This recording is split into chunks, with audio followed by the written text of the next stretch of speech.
తన నియోజకవర్గానికి ఆహ్వానించిన సోదరులు కుకట్పల్లి శాసనసభ్యులు గౌరవనీయులు మాధవరం కృష్ణారావు గారు, మల్కాజ్గిరి శాసనసభ్యులు గౌరవనీయులు శ్రీ మర్రి రాజశేఖర్ రెడ్డి గారు, కుత్బుల్లాపూర్ శాసనసభ్యులు సోదరులు కేపీ వివేక్ గారు, మేడ్చల్ జిల్లా బీఆర్ఎస్ పార్టీ అధ్యక్షులు శాసన మండలి సభ్యులు షంబిపూర్ రాజు గారు, మా మల్కాజ్గిరి పార్లమెంట్ నియోజకవర్గ బాధ్యులు, మొన్ననే పార్లమెంట్ ఎన్నికల్లో పోటీ చేసిన గౌరవనీయులు శ్రీ రాగిడి లక్ష్మారెడ్డి గారు, గౌరవనీయులైన స్థానిక కార్పొరేటర్ సోదరుడు సత్యనారాయణరావు గారు, ఇంకా వేదిక పైన ఉన్న గౌరవ స్థానిక కార్పొరేటర్లందరికీ, ఈ కార్యక్రమంలో ఈరోజు పాల్పంచుకున్న పాత్రికేయ మిత్రులకు, మాకు సహకరించిన Hyderabad metro water supply sewerage board అధికారులకు పేరు పేరున అందరికీ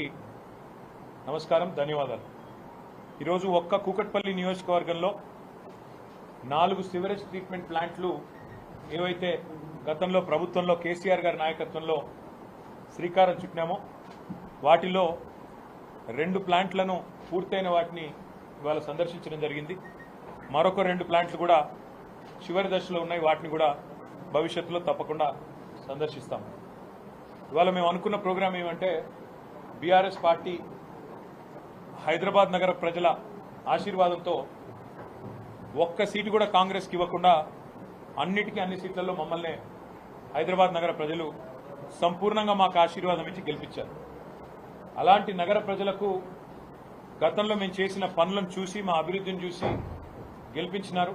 వారికి హృదయపూర్వకంగా శిరస్సు వంచి నమస్కారాలు, ధన్యవాదాలు తెలియజేస్తూ, గతంలో ఏదైతే పనులు కొన్ని ప్రారంభించి ఇంకా చివరి దశలో ఉన్నాయో వాటిని కూడా పూర్తి చేయడానికి మేమందరం చిత్తశుద్ధితో కంకణబద్ధులమై పనిచేస్తామనే విషయం చెప్పడానికి ఈరోజు 4 ఎస్టీపీలు ఒక నియోజకవర్గంలో, ఒకసారి మీకు లెక్క చెప్తాను, దాన్ని బట్టి మీకు అర్థమవుతుంది.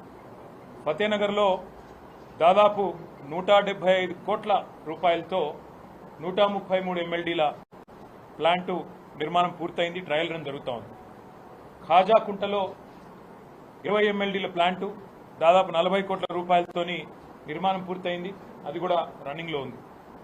రెయిన్బో విస్టాస్ దగ్గర 43.5 MLDల ప్లాంటు దాదాపు 75 కోట్ల రూపాయలతో నిర్మాణంలో చివరి దశలో ఉంది. ముల్లకత్వాలో ఒక 25 MLDల ప్లాంట్ దాదాపు 45 కోట్ల రూపాయలతో మరి అది కూడా చివరి దశలో ఉంది. అంటే ఒక్క కుకట్పల్లి నియోజకవర్గంలోనే, ఒక్క నియోజకవర్గంలో హైదరాబాద్లో దాదాపు 350 కోట్ల దాకా సుమారుగా ఖర్చు పెట్టి ఈ ప్రాంతంలో ఉండే ప్రజల ఇక్కట్లు తీర్చడానికి కుకట్పల్లి నాలా కావచ్చు, లేదా స్థానికంగా ఉండే నాలాలు కావచ్చు, వాటిలోంచి వచ్చే నీరు వల్ల ప్రజల ఆరోగ్యం దెబ్బతినకూడదు. ఆ మురికి నీరు వల్ల తప్పకుండా వాటిని శుద్ధి చేయాలన్న ఉద్దేశంతో ఈరోజు ఒక్క కుకట్పల్లిలో 350 కోట్లు ఖర్చు పెడతా ఉన్నాం. మొత్తం కనుక హైదరాబాద్ GHMC పరిధిలో చూసినట్టయితే భారతదేశంలో కాదు, దక్షిణాసియాలో మొట్టమొదటి నగరం హైదరాబాద్ కావాలి, 100% సివరేజ్ ట్రీట్మెంట్ చేసిన నగరంగా చేయాలన్న ఉద్దేశంతో 4,000 కోట్ల రూపాయలతో ఆనాడు కేసీఆర్ గారి నాయకత్వంలో 1276 MLDల మిలియన్ లీటర్స్ పర్ డే కెపాసిటీతో ఈ సివరేజ్ ట్రీట్మెంట్ ప్లాంట్ల నిర్మాణానికి శ్రీకారం చుట్టడం జరిగింది. మొత్తం 31 ప్రాంతాల్లో శ్రీకారం చుట్టినాం. అందులో అంబర్పేటలో 300 MLDల ప్లాంట్ అతిపెద్దది అంబర్పేటలో కట్టినాం, దాన్ని కూడా తొందరలో సందర్శిస్తాం. ఇప్పటికే 5 చోట్ల ఎస్టీపీలు ప్రారంభమైనాయి. నేను ఆనాడు మంత్రిగా ఉన్నప్పుడే, ఇంకా అప్పటికి ఎలక్షన్ కోడ్ రాలేదు, కోకాపేటలో ఎస్టీపీ ప్రారంభించాను.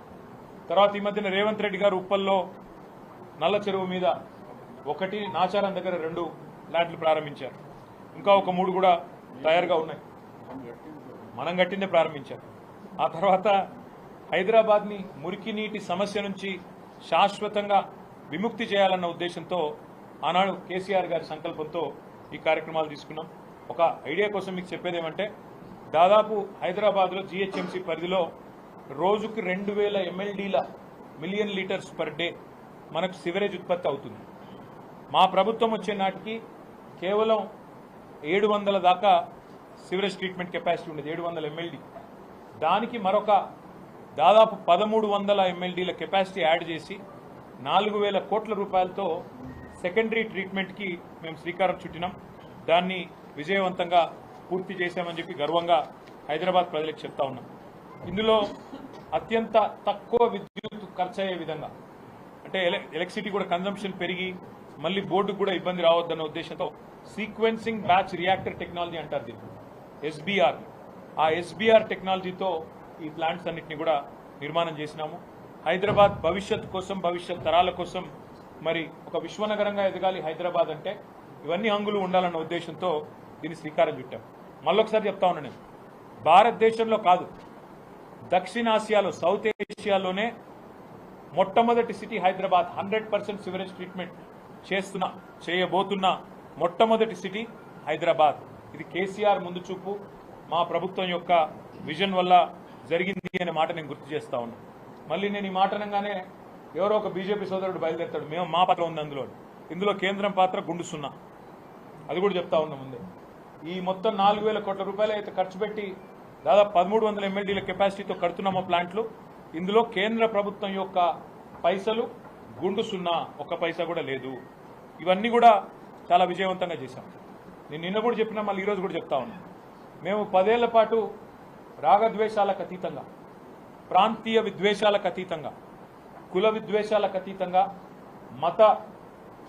మతం పేరు మీద జరిగే దాడులకు కానీ, పంచాయతీలకు కానీ ఆస్కారం లేకుండా 10 ఏళ్ల పాటు కేసీఆర్ గారు హైదరాబాద్ మహానగరాన్ని ఒక విశ్వనగరంగా తీర్చిదిద్దాలనే ఉద్దేశంతో చిన్న పండుగ వచ్చినా మా మంత్రులు ఆనాడు స్వయంగా దగ్గర కూర్చొని అటు అధికారులు, రెవెన్యూ కావచ్చు, మున్సిపల్ కావచ్చు, పోలీస్ కావచ్చు, సమన్వయం చేసి శ్రీనివాస్ యాదవ్ గారు, మహమూద్ అలీ గారు, సబిత గారు, మా గౌరవ శాసనసభ్యులు దగ్గర ఉండి చూసుకునేది.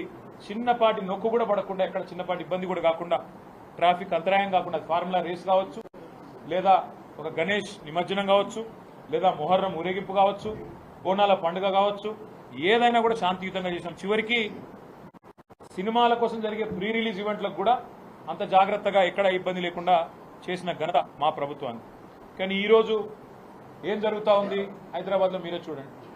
నిన్న పాపం జూనియర్ ఎన్టీఆర్ గారి సినిమా ఆయన ఇక్కడ రిలీజ్ ఫంక్షన్ పెట్టుకుంటే దాన్ని కూడా కనీసం నిర్వహించలేని అసమర్థత, గంట్లాంటి పరిస్థితిలోకి ఇలా ఈ నగరం వెళ్ళిపోయింది.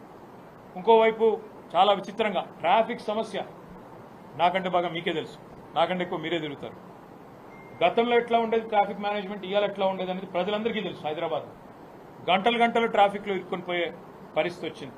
అదే మాదిరిగా ఇవాళ హైదరాబాద్లో మేమండం కాదు, ప్రభుత్వానికి అంతో ఇంతో కొంత సానుకూలంగా ఉన్న పత్రికలు కూడా ఈ నగరానికి ఏమైంది అని చెప్పి వార్తలు రాసే దుస్థితి. 30 రోజుల్లో 28 మర్డర్లు అని చెప్పి లా అండ్ ఆర్డర్ పూర్తిగా అదుపు తప్పింది అనే పరిస్థితి. ఇవన్నీ కూడా మన కళ్ళ ముందే కనబడతా ఉన్నాయి. పరిస్థితులు ఇట్లా ఉంటే ఈ 10 నెలల్లో ఒక్కటంటే ఒక్కటి పాజిటివ్ కార్యక్రమం లేదు. నేను అడుగుతా ఉన్నా, రేవంత్ రెడ్డి గారు మీరే మున్సిపల్ శాఖ చూస్తూ ఉన్నారు.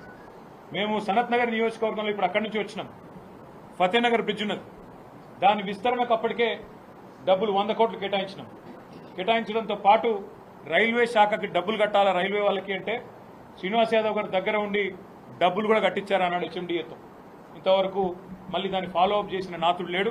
ఇంతవరకు దాని విస్తరణ వైడనింగ్కి ఇప్పటివరకు ఒక అడుగు కూడా ముందుకు పడలేదు ఈ 10 నెలల్లో. ఎందుకు అంటే పురపాలక శాఖ మంత్రి గారికి పట్టింపు లేదు, హైదరాబాద్ నగరం మీద ప్రేమ లేదు, నియోజకవర్గ సమస్యల పట్ల అవగాహన అంతకంటే లేదు. కనీసం ఎమ్మెల్యేలు పిలిచి ఏమున్నాయి సమస్యలను అడిగే పరిస్థితి కానీ తీరిక కానీ ముఖ్యమంత్రికి లేదు. అదేవిధంగా కుకట్పల్లిని ఇటు సనత్ నగర్ను కలిపే ఆ ఇండస్ట్రియల్ ఏరియా నుంచి వచ్చే అండర్ పాస్, బాలనగర్ కలిపే అండర్ పాస్, దానికి కూడా మేము డబ్బులు కట్టినాం.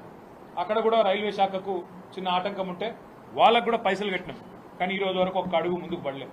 ఇట్లా చెప్తూ పోతే మా కృష్ణారావు గారు చెప్తుంటాడు ఇప్పుడు కుకట్పల్లి ఎమ్మెల్యే గారు, అన్న ఈ 10 నెలల్లో ఒక్కొక్క కొబ్బరికాయ కొట్టలేదన్న నేను, ఎందుకంటే ఒక పైసా ఇవ్వట్లేదు. హైదరాబాద్ మహానగరం మీద బడ్జెట్లోనేమో బిల్డప్ 10,000 కోట్లు అది ఇదని, ఒక్క పైసా ఈ రోజు వరకు శాంక్షన్ చేయలేదు. ఈ రోజు వరకు ఇది వాస్తవం. నేను ముఖ్యమంత్రి గారిని ఒకటే అడుగుతా ఉన్నా, హైడ్రా పేరిట హైడ్రామాలు కాదు, హైదరాబాద్ను బాగు చేసే ఆలోచన చేయండి. హైదరాబాద్ కోసం, హైదరాబాద్ బాగు కోసం మీ ప్రభుత్వం ఇచ్చిన మేనిఫెస్టోలోని ప్రతి అంశాన్ని వదిలిపెట్టకుండా మేమందరం కూడా పట్టుబడతాం. తప్పకుండా ప్రజల నుంచి ఆ చైతన్యాన్ని కూడా తిరిగి తీసుకొస్తాం. ఎందుకంటే మా బాధ్యత, హైదరాబాద్లో ప్రజలు మాకు ఓటేసి గెలిపించినారు, వాళ్ళకు అండగా నిలబడాల్సిన బాధ్యత మా మీద ఉంది. ఇప్పుడే మేమందరం కూడా కాసేపు కూర్చున్నాం, మాట్లాడుకున్నాం. నిజంగా కూడా హృదయ విదారకంగా అనిపిస్తున్నది కొన్ని దృశ్యాలు. చిన్న పిల్లలు, 7 ఏళ్ల పిల్లలు పుస్తకాలు తీసుకుంటామంటే కూడా వారికి ఒక 10 నిమిషాలు టైం ఇవ్వకుండా మెడలు బట్టి బయటికి నూకేసి వాళ్ళ తల్లిదండ్రులు వాళ్ళ కళ్ళ ముంగటనే పెట్రోల్ పోసుకుంటే ఆ పిల్లలు ఆ బాధను చెప్తా ఉంటే, రేవంత్ సార్ మా ఇల్లు కొట్టిండని చెప్తుంటే వేదశ్రీ అనే చిన్న పాప, 7 ఏళ్ల పాప, హృదయ విదారకమైన పరిస్థితి కాదా? కస్తూరిబాయి అనే ఒక మహిళ ఫుట్పాత్ మీద చెప్పుల దుకాణం నడుపుకుంటుంది, దళిత అమ్మాయి అనుకుంటా. ఆమె చెప్పుల దుకాణాన్ని తీసి బుల్డోజర్ పెట్టి అవతల ఎత్తి పారేస్తుంటే నేను అడుగుతా ఉన్నా ముఖ్యమంత్రిని, మానవత్వం ఉన్న సర్కార్ చేయాల్సిన పనేనా ఇది? ఒకవేళ ఒక ప్రెగ్నెంట్ అమ్మాయి నల్ల చెరువులో ఏమడిగింది ఆ అమ్మాయిది కూడా వీడియో వచ్చింది. ఏమడిగింది? సామాన్ తీసుకుంటాను, ప్రెగ్నెంట్ నేను, కొంత సమయం ఇవ్వండి అని అడిగింది. దానికి కూడా నిర్దాక్షిణ్యంగా ఆ అమ్మాయిని బయట నూకేసి కట్టేసి పోలీసులతోని గోడగట్టి అమానవీయంగా. నేను ముఖ్యమంత్రి గారిని ఒకటే అడుగుతా ఉన్నా, ఉన్నాయి ఒక మా హయాంలో కాదు, స్వాతంత్రం వచ్చినప్పటి నుంచి ఫుట్పాత్ల మీద ఆక్రమణలు జరుగుతూనే ఉన్నాయి. ఎవరుంటారండి ఫుట్పాత్ల మీద? ఫుట్పాత్ల మీద ఓ బజ్జీల బండో, ఓ ఇడ్లీ బండో, ఒక చెప్పుల దుకాణమో టేలానో నడుపుకుంటోళ్ళు ఎవరు? ఏ దిక్కు లేకపోతే సొంతంగా తమ కాలం మీద తాము నిలబడి నెలకొక 10,000 సంపాదించుకుంటోళ్ళు ఉంటారు. వాళ్లకు నువ్వు తొలగించాలనుకుంటే ఫుట్పాత్ ఆక్రమణలు ఉద్దేశం మంచిదే, కానీ ఏం చేయాలి? ప్రభుత్వం వెండింగ్ జోన్లకు తరలించాలి. వాళ్ళని ఒక వెండింగ్ జోన్ పెట్టి, మేము చేసినాం ఇదివరకు అయ్యప్ప సొసైటీలో అదే సమస్య ఉంటే వెండింగ్ జోన్ పెట్టి అక్కడ షాపులు కొత్తవి కట్టి వాళ్ళని అక్కడ తరలించి ఆడికెళ్ళి తీసేసింది. మానవీయ కోణం ఉండాలి. వాళ్ళ నగాదంలో రోడ్డు మీద పడేది. బలిసిన వాళ్ళకంటే ఇబ్బంది కాదు, కానీ ఇట్లా పేదవాళ్ళకి ఎవరు దిక్కు ఆలోచించాలని కోరుతా ఉన్నా. వెండింగ్ జోన్లు నిర్మాణం చేయండి. ఆక్రమణలు తొలగించే ముందు వెండింగ్ జోన్లు కట్టి వారికి ప్రత్యామ్నాయ పరిష్కారం చూపెట్టి వాళ్ళని తొలగించండి. అదేవిధంగా ఇంకా విచిత్రం, అసలు ఈ ప్రభుత్వంలో కుడి చేయి ఏం చేస్తుందో ఎడమ చేయికి తెలియదు. నిన్నగాక మొన్న చూసిన నేను 3 రోజుల కింద 1,50,00,000 రూపాయలు పెట్టి రిజిస్ట్రేషన్ అవుతుంది. 3.5 రోజుల కింద 3 రోజుల కిందట. 3 రోజుల తర్వాత ఇంకో ప్రభుత్వంలోని ఇంకో శాఖ వచ్చి కూలగొడుతుంది. ఇది అక్రమం అని. అంటే కుడి చేయి ఏం చేస్తుందో ఎడమ చేయికి తెలియదా? రిజిస్ట్రేషన్ శాఖ రిజిస్ట్రేషన్ ఎట్లా చేస్తుంది? 3 రోజుల తర్వాత నీ ఇంకో శాఖ వచ్చి ఎట్లా కూలగొడుతుంది? అది నువ్వు ప్రభుత్వాన్ని నడుపుతున్నావా, సర్కస్ నడుపుతున్నావా? ఒకవేళ నిజంగానే నీకు అవి ఆక్రమణలు అని తెలిస్తే, అది FTL అని తెలిస్తే, బఫర్ అని తెలిస్తే ముందు పర్మిషన్ ఇచ్చిన మీద చర్య తీసుకో. కొనుక్కున్నోళ్ళ మీద కాదు. పర్మిషన్ ఎవరిచ్చిండు, ఎట్లిచ్చిండు, తప్పు కాయిదాన్ని ఎవడు పుట్టించిండు, వాళ్ళ మీద చర్య తీసుకో. దమ్ముట పని చేయి. రెండోది, ఇప్పుడు ఇల్లు కూలగొట్టినావు. 1,50,00,000 మొన్న రిజిస్ట్రేషన్ చేసుకున్నారు. ఇప్పుడు ఇల్లు కూలగొట్టినావు. ఎవడు కడతాడా పైసలు? నష్టపరిహారం ఎవడిస్తాడా కుటుంబానికి? నీ ప్రభుత్వం ఇస్తుందా, బిల్డర్ ఇస్తాడా? ఆ తీసుకున్నాడు మంచిగానే ఉంటాడు. రిజిస్ట్రేషన్ సొమ్ము నీ ఖజానాలో పడ్డది, నువ్వు మంచిగానే ఉంటావు. ఇప్పుడు వాళ్ళు రోడ్డు మీద పడ్డారు. ఎవడు బాధ్యుడు? అందుకే మేమందరం కూడా ఇప్పుడు కొద్దిసేపు కూర్చున్నాం, ఆలోచించినాం. తప్పకుండా హైడ్రా బాధితులందరికీ న్యాయపరంగా మేము మా పార్టీ తరఫున మా న్యాయ విభాగం, మా లీగల్ సెల్లు అండగా ఉంటుంది. ఎవరికి ఏ ఇబ్బంది ఉన్నా భారత రాష్ట్ర సమితి కేంద్ర కార్యాలయం తెలంగాణ భవన్, బంజారాహిల్స్ రోడ్ నెంబర్ 10-12 మధ్యలో ఉంటుంది. ఆడికి రండి. తప్పకుండా మీకు మా న్యాయ విభాగం అండగా ఉంటుంది. లేదా మీ గౌరవ శాసనసభ్యులు, గౌరవ కార్పొరేటర్లు అందరూ బీఆర్ఎస్లో ఉన్నారు హైదరాబాద్లో, వారిని సంప్రదించండి. తప్పకుండా మీకు న్యాయపరంగా మేము అండగా నిలబడతాం. చట్టాన్ని, న్యాయాన్ని గౌరవించాలని ప్రభుత్వానికి న్యాయస్థానం ద్వారానే చెప్పిస్తామనే మాట కూడా నేను విజ్ఞప్తి చేస్తా ఉన్నా. ఇంకొక మాట కూడా నేను అడుగుతా ఉన్నా ఈ ముఖ్యమంత్రిని. ఒక ప్రతిపక్షంలో ఉన్నప్పుడు ఒక మాట, ఒక్క ఇల్లు కట్టలేదని మాట్లాడింది ఆ రోజు, డబుల్ బెడ్రూమ్ ఇల్లు. ఆ రోజు మంత్రిగా శ్రీనివాస్ యాదవ్ గారు ఆయన దగ్గరుండి నేను చూపెడతాను నువ్వు రా అని చెప్పి ఆనాటి శాసనసభాపక్ష నాయకుడు బట్టి విక్రమార్క గారిని తన కారులో ఎక్కించుకొని వివిధ సైట్లు చూపెట్టి చెప్పిండిగో కట్టిన మేము చూడు అని. ఇవాళ అదే ప్రభుత్వం మేము కట్టిన ఇండ్లు ఇవాళ అదే ఇండ్లను మూసీలో ఇంకొకడ ఇస్తా అంటున్నది. మేము ఒక్కటే అడుగుతా ఉన్నాం, మీరు కేవలం మీద కాగితాలు ఇచ్చి తప్పించుకుంటామంటే కుదరదు. తాళాలు ఇవ్వండి, గృహప్రవేశాలు చేయించండి, తర్వాతనే వాళ్ళని తొలగించండి, లేకపోతే ఒప్పుకోం. ఎందుకంటే ఇది పద్ధతి కాదు. వాళ్ళని రోడ్డు మీద పాడేస్తాం. కట్టిన ఇల్లు రెడీగా ఉన్నాయి కదా, ఒక కొల్లూరులో 16,000 ఇల్లు రెడీగా ఉన్నాయి. మేమే కట్టినాం. మీకు వడ్డిచ్చిన పల్లెంలో బ్రహ్మాండంగా పంచపక్ష ప్రమాణాలు పెట్టి నీ చేతిలో పెట్టినాం. చేతనైతే వాళ్ళ గృహప్రవేశాలు దగ్గరుండి మీ అధికారులతో చేయించు. అంతేగాని అమానవీయంగా మళ్ళొక్క అమ్మాయి పుస్తకాలు తీసుకుంటా అంటే నూకి పారేసుడు, ఇంకో ప్రెగ్నెంట్ లేడీ నేను సామాన్లు తెచ్చుకుంటా అంటే నూకి పారేసుడు, మీ ప్రభుత్వమే రిజిస్ట్రేషన్ చేసుడు, మీ ప్రభుత్వమే కూలగొట్టుడు, ఈ చిల్లర పనులు బంద్ చేయమని చెప్పి ముఖ్యమంత్రికి నేను విజ్ఞప్తి చేస్తా ఉన్నాను. ఇంకొక మాట కూడా నేను చెప్తా ఉన్నా, మా ప్రభుత్వం ఉన్ననాడు మేము మాట ఇచ్చినాం, 1,00,000 కట్టినాం, మరొక 1,00,000 కడతాం, అవసరమైతే ఇంకా ఇల్లు కూడా హైదరాబాద్లో పేదలందరికీ ఇస్తామని చెప్పాం. 1,00,000 మేము ఇచ్చినాం. నీకు చిత్తశుద్ధి ఉంటే రేవంత్ రెడ్డి హైదరాబాద్ భూములు అమ్ముతున్నావు. ఇప్పుడే తెలిసింది మా కుక్కట్పల్లిలో కూడా హెచ్ఎండిఏ భూముల మీద కన్నేసినాడు, తొందరలో అమ్ముతాడని తెలిసింది. నీకు చిత్తశుద్ధి ఉంటే ఇక్కడి భూముల అమ్మకాల ద్వారా వచ్చే పైసలు ఇక్కడే ఖర్చు పెట్టాలి, తప్పకుండా హైదరాబాద్లోని పేదలకు ఇండ్లు ఇవ్వాలి. ఇక్కడ 1000 ఎకరాల అమ్మకానికి పెడుతున్నావు అని తెలిసింది. తప్పకుండా ఆ పైసలు ఇక్కడే పెట్టి ఇక్కడ ఉండే హైదరాబాద్లో ఉండే పేదలు కోకొల్లలుగా ఉన్నారు. దాదాపు 7 లక్షల దరఖాస్తులు మాకే వచ్చినాయి. అలా అన్ని తీస్తే కూడా మీకు తప్పకుండా కనీసం ఒక 3-4 లక్షల మంది అర్హులు వెళ్తారు, వాళ్ళకి ఇండ్లు ఇవ్వాలని చెప్పి మేము డిమాండ్ చేస్తా ఉన్నాం. తప్పకుండా వారికి అండగా ఉంటాం. ఇక చివరిగా నేను చెప్పేది ఒకటే, మీరు మంచి పనులు చేయకుండా కేవలం బట్టగాల్చి మీదేస్తాం, హైడ్రా పేరిట డ్రామాలు చేస్తాం అంటే మాత్రం ప్రధాన ప్రతిపక్షంగా మేమైతే చూస్తూ ఊరుకోం. తప్పకుండా భవిష్యత్తులో క్షేత్రానికి కూడా వస్తాం, ఎక్కడికక్కడ ఆ బాధితులకు అండగా నిలబడతాం. మేము కూడా చూస్తూ ఉన్నాం, ఎందుకంటే ఈ ప్రభుత్వం వచ్చి కొత్తగా వచ్చింది కదా, 9-10 నెలలు అయింది కదా, వీళ్ళకు కూడా కొత్త మురిపం ఉంటుంది కదా, హనీమూన్ పీరియడ్ కదా అని ఆగినాం. కానీ మీ దౌర్జన్యాలు, మీ దాష్టీకాలు ఇట్లే కొనసాగితే మేము ఊరుకోము. తప్పకుండా ఫీల్డ్కి వస్తాము. మీ బుల్డోజర్లకు అడ్డంగా అవసరమైతే మేమే నిల్చుంటాం. ఖచ్చితంగా పేదలకు అండగా బస్తీలలో మేము నిలబడతామనే మాట కూడా నేను విజ్ఞప్తి చేస్తా ఉన్నా. మేము ఆక్రమణలను ఎంకరేజ్ చేయడం లేదు. మేము చెప్పేదల్లా ఒకటే, ఆక్రమణలు అంటే చాలా గమ్మత్తున్నది. ఆక్రమణలు చేసిందంతా మీకు కాంగ్రెస్ వాళ్ళే ఉంటారు ఎక్కువ, మొదలు తీసుకొస్తే తవి తీస్తే. మీరు ఆఖరికి మొన్న కూలగొట్టిన నాగార్జున కన్వెన్షన్ కూడా పర్మిషన్ ఇచ్చింది కాంగ్రెస్ వాళ్ళే, ఇలా కూలగొట్టి డ్రామా చేసేది కాంగ్రెస్ వాళ్ళే. కాబట్టి ఈ చెరువుల కబ్జాలు, నాలాల కబ్జాలు గత ఒక 70-80 ఏళ్ల నుంచి జరుగుతూ వచ్చినాయి. పేదవాళ్ళు అక్కడికి వచ్చి కట్టుకున్నారు. మీరిచ్చిన పట్టాలు కూడా ఉన్నాయి. నేను అనేదల్లా ఒకటే, రాజకీయాలకు అతీతంగా, రాగద్వేషాలకు అతీతంగా పేదలకు న్యాయం చేద్దాం. ఏ దిక్కు లేని వాడికి, అభాగ్యుడికి అండగా నిలబడదామన్నదే మా పార్టీ సిద్ధాంతం. తప్పకుండా అండగా నిలబడతాం. ఆక్రమణలను మేము కూడా ప్రోత్సహించాం, కానీ అందులో నుంచి తొలగించేటప్పుడు మాత్రం మానవీయంగా వాళ్ళని ఇళ్లలో పెట్టండి, రోడ్డు మీద బజార్ మీద పడేయకండి.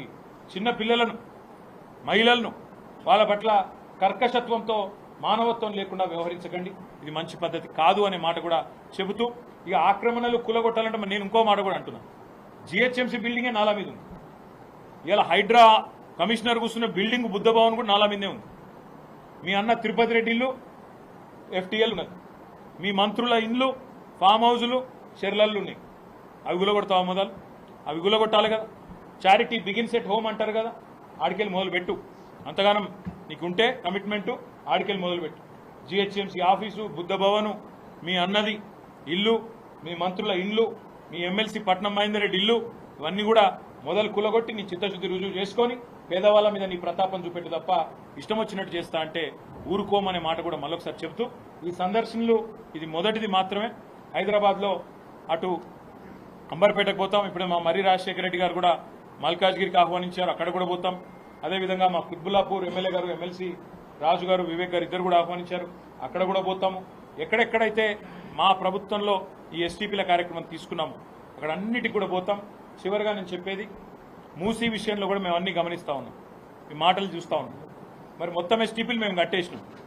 ఇప్పుడు ఎస్టీపీలా నువ్వు కొత్తగా కట్టేది లేదు.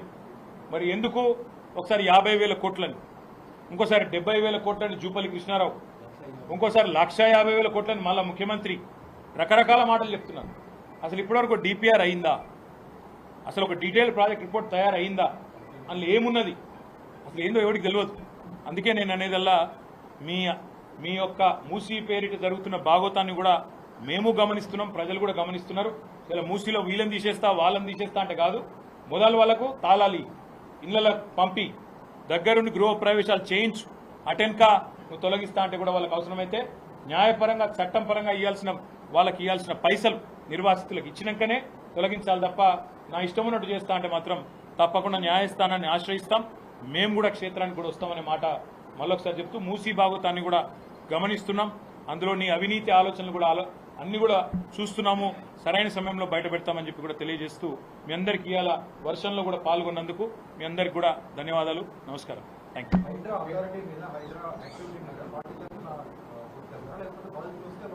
మేము చెప్పేది ఒకటే బ్రదర్, ఏదైనా ప్రభుత్వం మంచి ఉద్దేశంతో ఏదైనా పని చేయదలుచుకుంటే తప్పకుండా ఆలోచన చేయవలసింది. కానీ సెలెక్టివ్ జస్టిస్ మంచిది కాదు. ముఖ్యమంత్రి అన్నకొక న్యాయం, బాగా డబ్బులున్న వాళ్ళకు ఒక న్యాయం, వాళ్ళని మాత్రం ముట్టం, కానీ పేదల మీద మాత్రం మా ప్రతాపం చూపెడతామంటే తప్పకుండా పేదవాళ్ల పక్షాన మా పార్టీ నిలబడుతుంది. వాళ్ళు మా దగ్గరికి వచ్చినా లేదా ఫీల్డ్కు మేమే పోవాల్సి వచ్చినా మా ఎమ్మెల్యేలందరం పోతాం, వాళ్ళకు అండగా నిలబడతాం. నేను అనేదాన్ని ఒకటే, చట్టం న్యాయం ఫాలో కావాలి, అందరికి ఒకటే ఉండాలి. చట్టం బలిసిన వాళ్ళకు చుట్టం, పేదవాళ్ళకు మాత్రం చట్టం అనేది ఇష్టం ఉన్నట్టు చేస్తాం. పొద్దున 3 గంటలకు పోతాం, బుల్డోజర్ పెట్టి కొట్టి పారేస్తాం. అదే పెద్దవాళ్ళు ఉంటే మాత్రం నెల రోజులు నోటీస్ ఇస్తాం, 2 నెలలు నోటీస్ ఇస్తాం, వాళ్ళు కోర్టు ద్వారా స్టేలు తెచ్చుకునే వెసులుబాటు కలిగిస్తాం. అంటే మాత్రం ఆ డ్రామాని ఎండగడతాం, హైడ్రా పెరిటి జరిగే డ్రామాని ఎండగడతాం. మీరు తొందరలో ఆ వివరాలు కూడా బయట పెడతాము. ఆల్రెడీ ఆ సంస్థ బ్లాక్ లిస్ట్ అయిన సంస్థ, ఆ వివరాలు కూడా మొత్తం నేను మరొక ప్రెస్ మీట్ పెట్టి చెప్తా, తొందరపడకండి. ఒక వేదశ్రీకే కాదు, పరామర్శకు కూడా పోతాను, కస్తూర్బాయి గారి దగ్గర కూడా పోతాం. మేము తప్పకుండా ఎవరెవరైతే రోడ్డును పడ్డారో బాధితులు, వాళ్ళందరికీ అండగా మేము నిలబడతాం.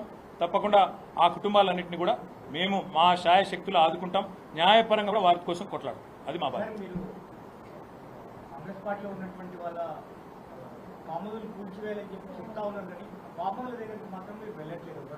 టైం ఉంది కదా బ్రదర్, ఇంకా పొద్దుంది, పొలం తొందర చూద్దాం. ఇప్పుడు 4 ఏళ్ళు ఉంది ఇంకా ప్రభుత్వానికి.